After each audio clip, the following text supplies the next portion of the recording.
नमस्कार। फेफड़ों का कैंसर। कैंसर शरीर के किसी भी हिस्से में हो भयावह ही होता है, खतरनाक ही माना जाता है। लेकिन कैंसर की परिभाषा को अगर हम देखें तो कैंसर की परिभाषा क्या होती है? Uncontrolled, uncoordinated, unwanted growth of any cell in the body. अगर जिसकी आवश्यकता नहीं है वैसी सेल की ग्रोथ हो रही है, बॉडी पर जिसका कोई कंट्रोल नहीं है, जिस पर बॉडी का कोई कंट्रोल नहीं है, या फिर शरीर के कोऑर्डिनेशन के साथ जो चीज नहीं चल रही है, अगर शरीर में कुछ ऐसा पनपता है तो लोग उसको कैंसर का नाम ही देते हैं। और अगर कुछ ऐसा हुआ है तो निश्चित ही ये एक ऐसी समस्या मानी जाती है जिसका ठीक होना थोड़ा ज़्यादा मुश्किल होता है। ठीक नहीं हो सकती है ये नहीं कहा जा सकता, लेकिन आसानी से ठीक होने वाली बीमारी तो नहीं है। जिनके घरों में किसी को कैंसर होता है वो बहुत अच्छे से इस बात को समझ जाते हैं कि कैंसर बहुत आसानी से मैनेज होने, बुखार, खांसी, जुकाम, मलेरिया, टाइफॉइड, ऐसे टाइप की जो बीमारियां हैं ना, इनको समय रहते अगर थोड़ा अच्छा फॉलोअप कर लिया जाए तो ये बीमारियां ठीक हो जाती हैं। लेकिन कैंसर जैसी बीमारी, इसको ठीक करने में आपको अपने पूरे के पूरे जीवन शैली में बहुत सारे परिवर्तन करने होते हैं। कैंसर के लिए विगत कुछ दशकों से ऐसा सुनने में आ रहा है, ऐसा समझ में आता है हमको कि कैंसर का ट्रीटमेंट या तो सर्जरी है, या फिर अगर समय रहते हमने सर्जरी करा ली तो बहुत अच्छी बात है। सर्जरी में थोड़ा बहुत ट्रेस कुछ बच जाता है तो कीमोथेरेपी करा लेते हैं।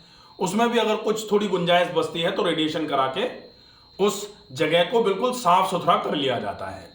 अगर हम सर्जरी नहीं कराने के ऑप्शन पर आ गए हैं, इसका मतलब अगर कैंसर मेटास्टेसाइज हो गया है, मेटास्टेसिस हो गई है कैंसर के केस में, तो फिर हम कहां से क्या क्या निकालेंगे, इसलिए सर्जरी का ऑप्शन खत्म हो जाता है।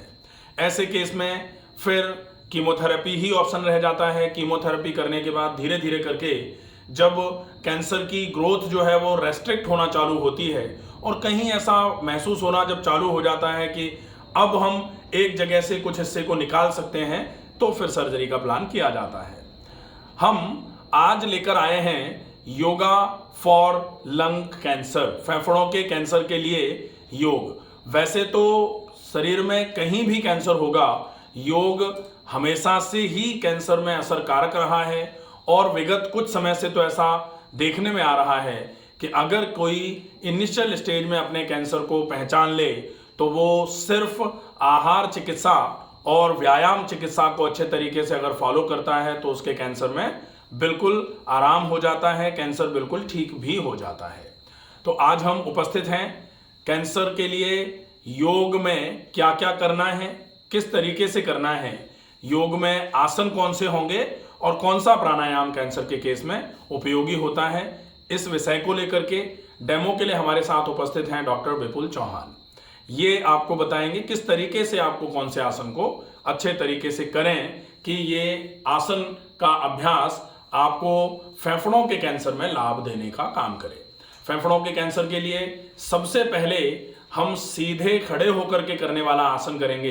सीधे खड़े होकर करने वाले आसनों में पहला आसन जो होगा हस्त उत्तान आसन, जिसको हम वैसे सामान्य तौर पर ताड़ासन या फिर अर्ध चक्रासन भी कह सकते हैं। हस्त उत्तान आसन का मतलब है हाथों को उठाने वाला आसन, तो सामान्य तौर पर इसको ताड़ासन ही बोला जाता है। अगर हम थोड़ा सा पीछे की तरफ बैंड करते हुए इस आसन को करते हैं तब इसको अर्ध चक्रासन के नाम से भी जाना जाता है। हम सबसे पहले हस्त उत्तानासन के लिए दोनों पैर मिलाकर के सीधे खड़े हुए हैं, दोनों हाथ फ्रंट थाइस पर हैं। श्वास को भरते हुए दोनों हाथों को ऊपर की ओर धीरे धीरे करके उठाएंगे। धीरे धीरे करके श्वास को भरते हुए ऊपर की ओर उठाया उठाया उठाया उठाया, मैक्सिमम। अब हम दोनों हाथों की अंगुलियों को ग्रैस्प कर लेंगे। श्वास को छोड़ते हुए हथेलियों को आसमान की ओर करेंगे। अब हम श्वास को भरते हुए पूरे हाथों को ऊपर की ओर जोर से उठाएंगे।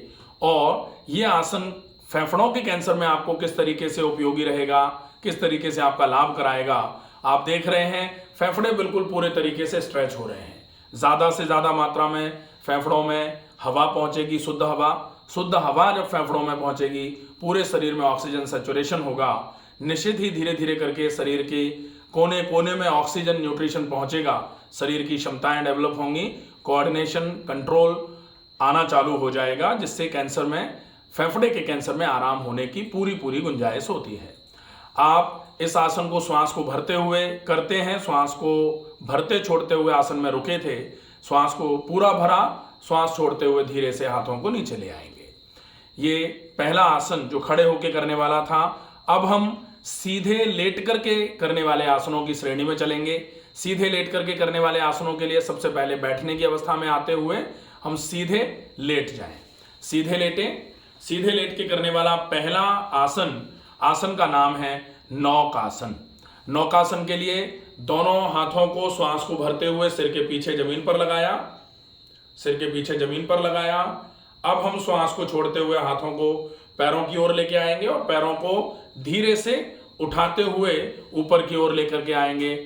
पैर उठेंगे, हाथ उठाए, गर्दन और ऊपर का जो हिस्सा है शरीर का, उस हिस्से को, सीने तक के हिस्से को ऊपर की ओर उठा के रखा, ऊपरी पीठ को उठा के रखा। पूरा वजन जो है वो आपके निचली पीठ पर और हिप के रीजन पर रहेगा। इस आसन को नौकासन बोलते हैं क्योंकि इसमें नौका के समान आपके शरीर की आकृति होती है। इसमें जब आप इस आसन को करते हैं तो फेफड़े इसमें संकुचित होते हैं, पूरी की पूरी कार्बन डाइऑक्साइड अच्छे तरीके से बाहर आती है। जब आप इस आसन से वापस आते हैं तो फिर से पूरे फेफड़े फैलते हुए ज़्यादा से ज़्यादा मात्रा में ऑक्सीजन को फिर से ग्रहण करते हैं। धीरे से श्वास को छोड़ते हुए आसन में आए थे, श्वास को भरते हुए हाथों को फिर से एक बार सिर के पीछे जमीन की ओर ले जाना है। हाथ धीरे से पीछे की ओर ले गए और पैरों को जमीन पर ले आए। ये दूसरा आसन बहुत इफेक्टिव आसन जो फेफड़ों के कैंसर में होता है। अब हम तीसरा आसन का नाम है चक्रासन। चक्रासन का अभ्यास कर सकते हैं। चक्रासन सामान्य तौर पर थोड़ा सा मजबूत कंधे वाला व्यक्ति ही इस आसन को कर पाता है, तो आपको ये विशेष ध्यान रखना होगा कि चक्रासन में थोड़ी सी सावधानी बरतें ताकि कहीं आपके हाथ में, कलाई में, कोहनी, कंधे में कोई जोर पड़ करके कहीं कोई दिक्कत ना आ जाए, स्प्रेन ना आ जाए। इसके लिए आप दोनों पैरों को घुटनों से मोड़ते हैं, तलवों को जमीन पर रख लेते हैं। दोनों हाथों को श्वास को भरते हुए उठाते हुए हथेलियां जमीन पर कान के बगल में। अब धीरे से श्वास को भरते हैं और श्वास को भरते हुए पूरे के पूरे शरीर को पैर के तलवों और हाथ की हथेलियों पर वजन को उठा के रखते हैं। मैक्सिमम उठा के रखना है, जितनी देर रख सकते हैं रखा। 10 सेकंड के बाद धीरे से वापस आ सकते हैं। 10 सेकंड के बाद हम 15 सेकंड कर सकते हैं इसका अभ्यास, 20 सेकंड कर सकते हैं। बहुत अच्छे तरीके से ये आसन आपके शरीर में शुद्ध हवा के संचार के लिए रेस्पॉन्सिबल होता है, बहुत अच्छा लाभ करवाता है। अब हम प्रोन सीरीज के आसन के लिए बढ़ेंगे। प्रोन सीरीज का मतलब पेट के बल लेट के करने वाले आसन। तो हम धीरे से करवट लेते हुए पेट के बल लेट जाएंगे। पेट के बल लेट करके करने वाला एक आसन हम करेंगे। आसन का नाम है धनुरासन। तो पेट के बल लेट गए, पेट के बल लेट करके धनुरासन के लिए दोनों पैरों को घुटनों से मोड़ा, दोनों हाथों से दोनों पैरों के टखनों को रेस्पेक्टिवली पकड़ लिया। दाहिने हाथ से दाहिने टखने को, बाएं हाथ से बाएं टखने को। अब हम श्वास को भरेंगे, पूरी श्वास छोड़ देंगे। एक बार लंबी गहरी श्वास भरते हुए हाथों से पैरों को आगे की तरफ खींचेंगे, पैरों से हाथों को पीछे की ओर खींचेंगे। पूरे शरीर का सारे अंग, पूरा शरीर हमारा सिर्फ निचले पेट और पेल्विक रीजन पर टिका हुआ रहेगा। शरीर का सारा भार निचले पेट पर टिका हुआ है। इसमें आपके फेफड़े पूरे तरीके से खुल रहे हैं, फेफड़े पूरे तरीके से एक्सपैंड हो रहे हैं। श्वास की गति आपकी धीमी और गहरी रहेगी। श्वास को भरते हुए आसन में आए थे, ज़्यादा से ज़्यादा मात्रा में जब आप इस आसन में ज़्यादा टाइम के लिए रुकते हैं तो ज़्यादा से ज़्यादा मात्रा में शरीर में शुद्ध हवा का प्रवेश होता है। धीरे से श्वास को छोड़ते हुए धीरे धीरे करके माथे को और घुटनों को जमीन पर ले आएं। श्वास को भरें, पूरी श्वास को छोड़ते हुए पैरों को सीधा फैला दें। ये पेट के बल लेट करके करने वाला आसन हो जाएगा। अब हम धीरे से शशांकासन में आते हुए, वज्रासन में आते हुए बैठने की अवस्था में आ जाएं। बैठकर करने वाले आसनों में वज्रासन की अवस्था जो है वो अच्छी अवस्था मानी जाती है। भोजन के बाद लगभग 15 से 20 मिनट आप दोनों टाइम इस आसन में बैठ करके कुछ समय को निकाल सकते हैं। ये आसन पाचन की क्षमता को बढ़ाने का काम करता है। आहार जब अच्छे तरीके से पचता है, शरीर में लगता है, तो निश्चित ही शरीर की क्षमताएं बढ़ती हैं, जिससे शरीर में किसी भी प्रकार की कोई एक्स्ट्रा ग्रोथ नहीं हो पाती है। तो ये वज्रासन का अभ्यास आप करेंगे। वज्रासन के बाद हम देखते हैं प्राणायाम।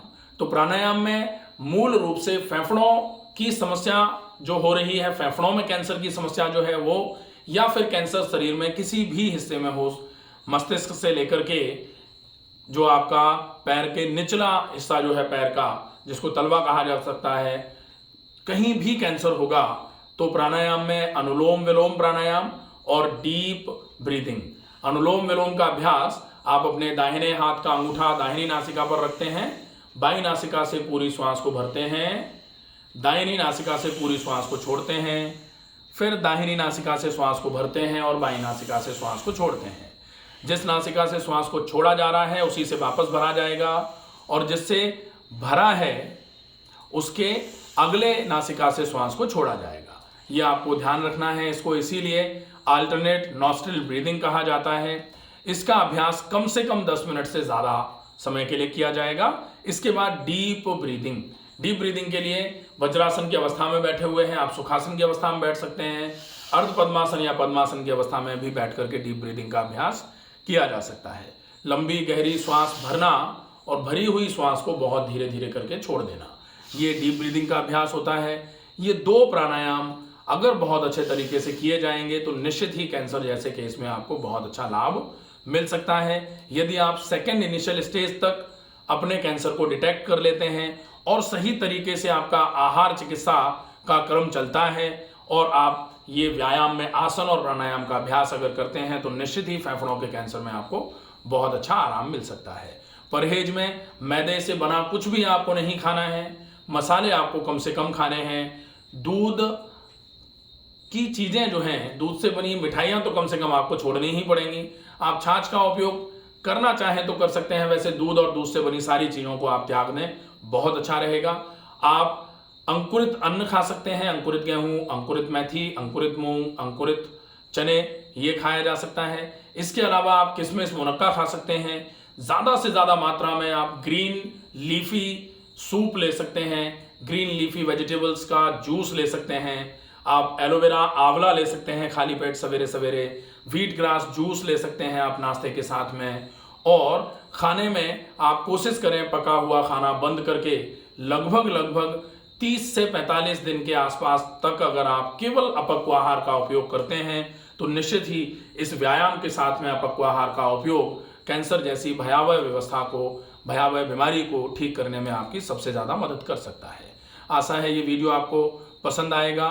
ज़्यादा से ज़्यादा लोगों तक इस वीडियो को पहुंचाने की कोशिश करें। स्वस्थ रहिए, सुरक्षित रहिए। धन्यवाद।